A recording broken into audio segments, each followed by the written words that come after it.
Alguns bichos parecem trapacear o tempo. Uns voltam à juventude, outros se remontam do zero e há quem pause a vida por décadas. Hoje investigamos, sem mito, os truques reais dos imortais da natureza rejuvenescer, regenerar e hibernar a vida e o que isso revela sobre nós. Turritopsis, o animal que rejuvenesce. Imagine um animal adulto que, ferido ou estressado, volta à juventude. A Turritopsis consegue reverter o ciclo de vida e retornar a pólipo usando transdiferenciação. Células maduras trocam de função e reconstroem tecidos como se começassem do zero, em águas calmas. Pequenas colônias no fundo dão origem a novas medusas, reiniciando a história quantas vezes forem necessárias. Isso dá tempo para escapar de lesões ou fome e tentar de novo. Ainda assim, no mar real, ela pode ser comida, pode adoecer ou ser arrastada. Para imaginar, é como se um prédio velho se desmontasse até a fundação e fosse erguido de novo no mesmo terreno, usando o mesmo material. Em laboratório, essa volta ao início pode ocorrer repetidas vezes quando há fome, danos ou mudanças bruscas de ambiente. Mesmo assim, cada tentativa consome energia e tempo. Algumas fracassam, e a natureza continua cobrando seu preço. Hidras, manutenção infinita. Microscópicas e transparentes, as hidras vivem trocando peças. Mantêm células-tronco ativas a vida toda, substituindo tecidos com qualidade de fábrica e gerando novos indivíduos por brotamento. Em condições estáveis, a mortalidade fica quase constante por longos períodos, como se o relógio mal andasse. A dieta simples, o corpo tubular e a baixa complexidade dos órgãos ajudam a manter o sistema em equilíbrio, enquanto a zeladoria celular detecta e corrige dano cedo. É a estratégia da manutenção infinita. Em tanques controlados, pesquisadores observam que a taxa de surgimento de falhas graves permanece muito baixa ao longo do tempo, como se a máquina celular nunca perdesse o ritmo. Isso não quer dizer perfeição. É um equilíbrio dinâmico. Células nascem, trabalham e se despedem rápido, enquanto redes de genes de autocuidado mantêm o conjunto em ótimas condições. Planárias. Regeneração total. As planárias são mestres da regeneração. De um fragmento minúsculo, refazem cabeça, cauda, órgãos e sistema nervoso. O elenco, neoblastos, células-tronco adultas muito versáteis e telomerase ativa, que ajuda a manter o DNA funcional após muitas divisões. Logo após um corte, sinais químicos e elétricos formam mapas que dizem quem vira o que e onde, orientando o crescimento correto. Em poucas semanas, a arquitetura volta a ficar inteira, com olhos simples, tubo digestivo e sistema nervoso funcionando. Um detalhe elegante é que o reservatório de neoblastos fica espalhado pelo corpo inteiro, o que acelera o socorro onde quer que o dano aconteça. Em vez de cicatriz rígida, surge tecido funcional, alinhado e integrado, como uma peça original que saiu da fábrica ontem. Tardígrados, pausa da vida. Quando tudo piora, os ursos d'água entram no estado TUM. Desidratam, encolhem e criam um vidro interno com açúcares e proteínas que protegem moléculas e estruturas.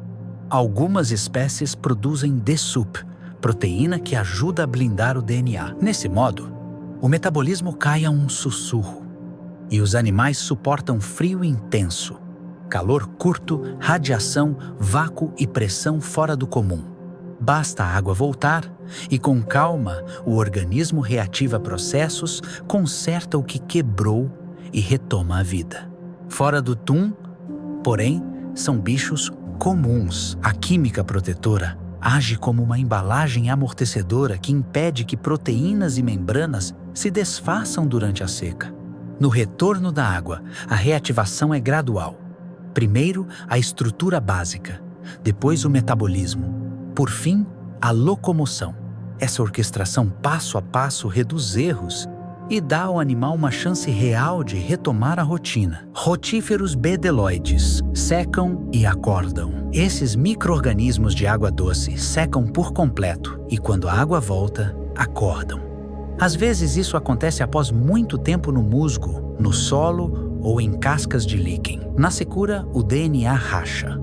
No retorno, máquinas de reparo costuram as quebras e recuperam funções perdidas. Ao longo da evolução, carregam sinais de genes emprestados por transferência horizontal. Um arsenal extra para manutenção em ambientes imprevisíveis. Vivem em comunidades efêmeras. Saem de cena quando o poço seca e retornam quando a chuva recompõe o ambiente. Eles parecem apostar em redundância. Muita cópia de mecanismos de correção, estilos de vida discretos e a habilidade de colonizar de novo os mesmos lugares quando as condições voltam a ser favoráveis. Onde a vida dura pouco e some depressa, a capacidade de sair de cena e retornar é praticamente um superpoder. Anêmonas do mar. Vida lenta. Danos mínimos. Parentes das hidras, algumas anêmonas exibem envelhecimento muito lento em ambientes estáveis. Vivem grudadas em rochas, gastando pouca energia e renovando tecidos de maneira discreta e contínua. Podem retrair o corpo inteiro quando a maré aperta.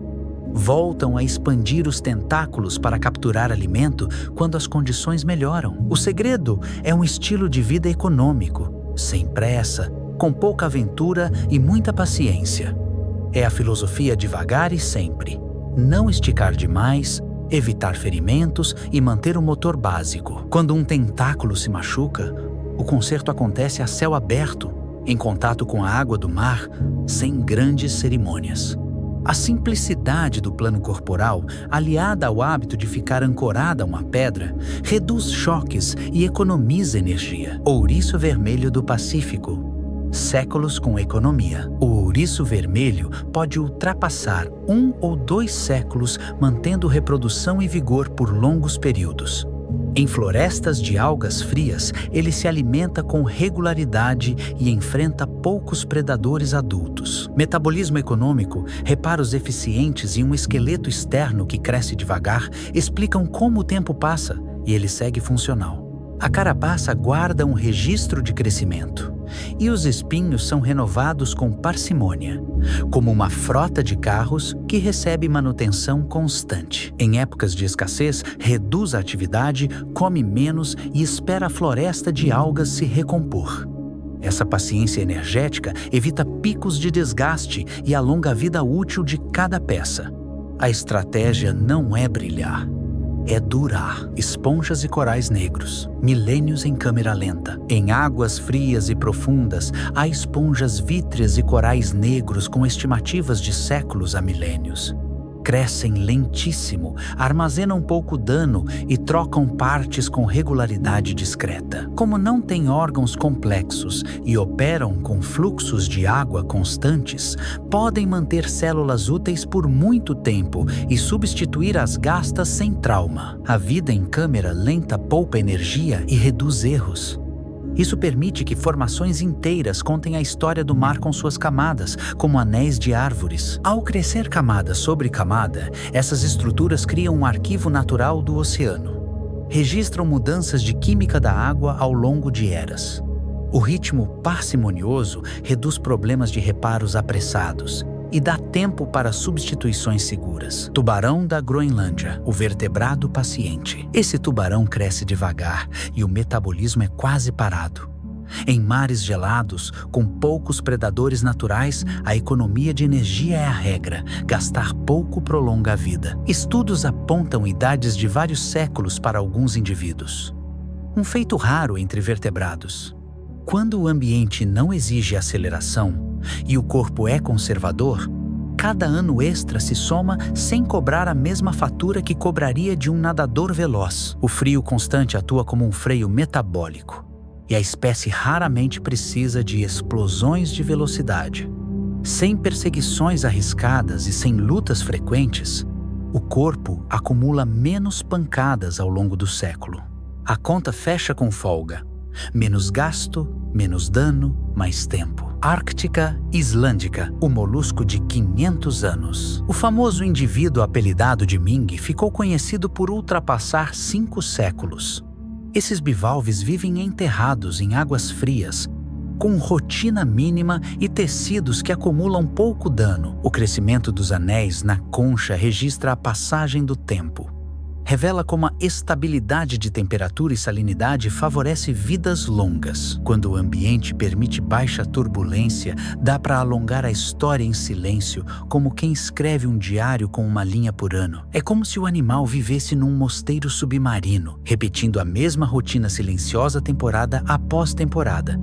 Quanto menos variação, menos erros. A concha funciona como colete contra intempéries e predadores, permitindo investimento em manutenção. Baleia da Groenlândia, mamífero bicentenário. Entre os mamíferos, a baleia da Groenlândia é recordista de longevidade, com mais de 2 séculos. Reúne ferramentas robustas de reparo e um ritmo de vida lento. Coração calmo, águas frias e poucos predadores. Carrega cicatrizes antigas e ainda assim segue se reproduzindo. Isso sugere manutenção eficaz de tecidos ao longo de décadas. É a prova de que dá para crescer grande e durar muito sem truques de pausa ou rejuvenescimento.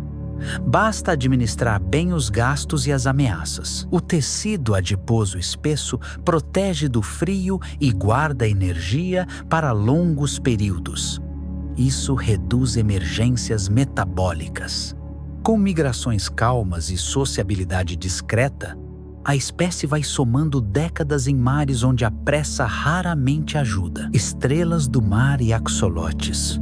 Reconstrução sem cicatriz. Muitas estrelas do mar regeneram braços inteiros e em algumas espécies um braço pode reconstruir o corpo todo. Já o axolote refaz membros, cauda e partes do coração e do cérebro com cicatriz mínima. O processo envolve reabrir programas de desenvolvimento de forma controlada, sem perder a identidade do tecido. Para a medicina, isso inspira jeitos de acelerar cicatrização e, no futuro, repor partes danificadas com segurança. Na estrela, células perto do ferimento voltam a um estado mais plástico e depois se especializam no que falta. No axolote, nervos e vasos reconectam o território em reconstrução com precisão, quase sem cicatriz. Longevos, não imortais. O pacote da durabilidade. Ouriço vermelho do Pacífico. Séculos mantendo função graças a um estilo de vida econômico e poucos inimigos naturais. Tubarão da Groenlândia. Séculos de paciência no gelo, metabolismo lento e trajetória discreta no topo do Ártico. Baleia da Groenlândia, mamífero bicentenário que sustenta reprodução e vigor por muito tempo. Eles não rejuvenescem nem pausam a vida como turritopsis e tardígrados. Apenas gastam menos, quebram menos e consertam melhor. Longevidade aqui não nasce de um truque único, nasce de um pacote de escolhas. Ritmo lento, reparo constante, poucos riscos e ambientes que não exigem heroísmo diário, mitos e confusões, acerto rápido, lagostas imortais. A telomerase alta ajuda na manutenção, mas a troca de carapaça encarece com a idade e o risco de infecção sobe. Elas morrem. Tupeira nua tem risco de morte que cresce devagar e baixa incidência de certos tumores, mas não é eterna. Imortal igual a indestrutível? Não. Aqui usamos imortal como atalho de divulgação para 3 truques: rejuvenescer, regenerar e pausar. Além dos longevos que apenas gastam menos. Separar maravilha de mito mantém a credibilidade do tema. Ajuda quem assiste a saber o que de fato é possível no mundo real. Quem chega mais perto do rótulo imortal, mais imortal, no sentido literal. Turritopsis, que rejuvenesce o corpo. Mais resistentes ao mundo hostil. Tardígrados e rotíferos, que pausam e voltam. Mais tempo de vida contínua. Tubarão da Groenlândia, ouriço vermelho, baleia da Groenlândia, esponjas e corais, campeões da longevidade. Cada um escolheu um caminho diferente para driblar o tempo. A moral é simples. Não existe um segredo único. Existem soluções para o problema certo no lugar certo. Para contar essa história sem engano, vale lembrar: Rejuvenescer não impede acidentes, pausar não impede fome eterna e longevidade não garante invencibilidade. Se você pudesse roubar um desses poderes biológicos, rejuvenescer, regenerar ou pausar a vida, qual escolheria? E por quê?